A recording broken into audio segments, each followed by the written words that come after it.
Vergil Ortiz went out there and put on a phenomenal performance.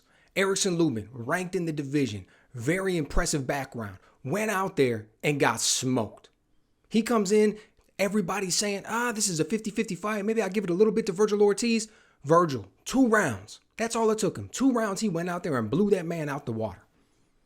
Jermell Charlo shows up to the fight. Errol Spence shows up to the fight.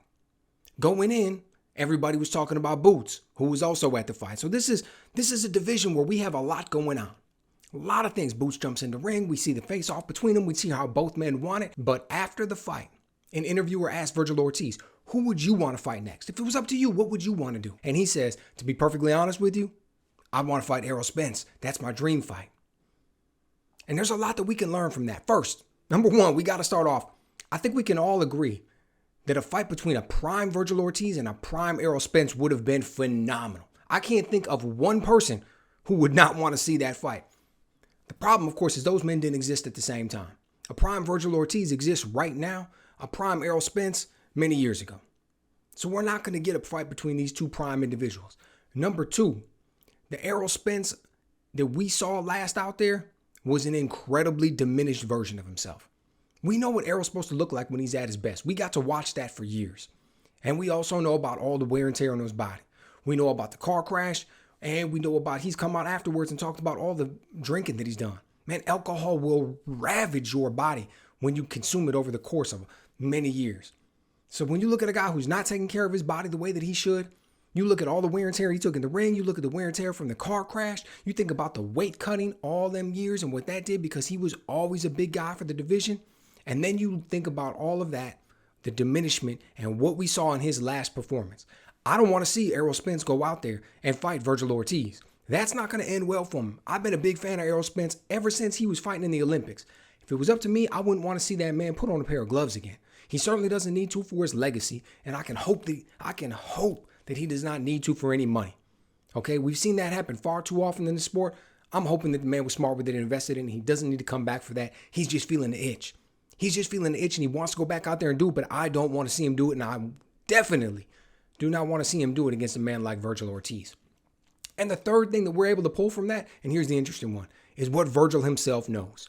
He gets asked the question, and his response is, to be perfectly honest with you, I want to fight Errol Spence. That's my dream fight.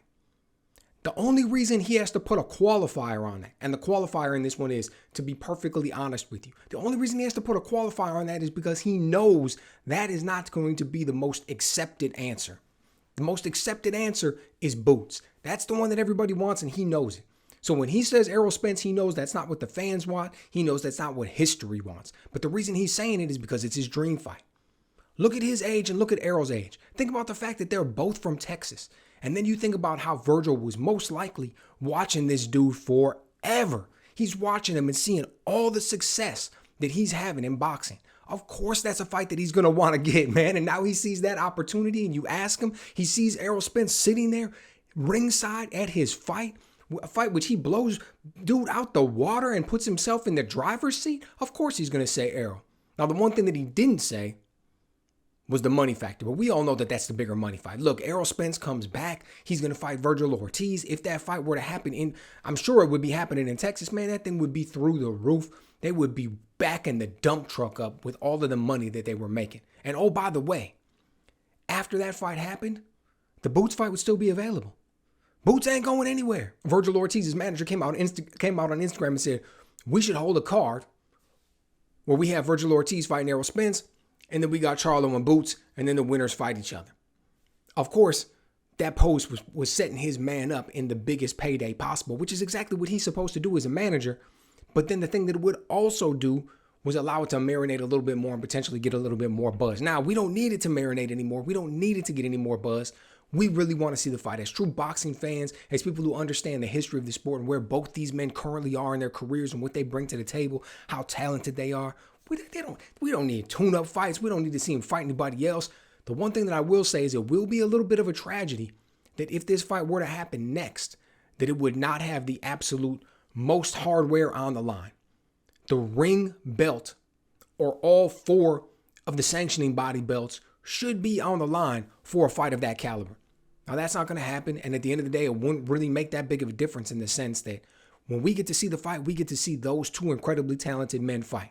It wouldn't matter if it was for 0 belts, if it was for 15 belts, and none of that would make a difference. That's all things on the sidelines, accolades, trinkets, trophies. These men are going to get all of the praise that they could ever imagine heaped upon them by coming out with the victory, regardless of whether or not there was a belt up for stakes.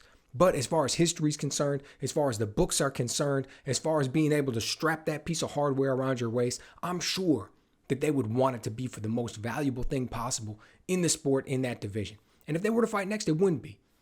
Wouldn't really make a difference to me, though. But it'll be interesting to see how this one gets developed, because you can see Vergil Ortiz's team is pushing for Errol. And that's because they're business smart. Golden Boy, they're not dummies over there. Oscar De La Hoya and his manager, they know what's going on. When these guys look at it, they're looking at the business side of it, and they realize Boots is going to be there.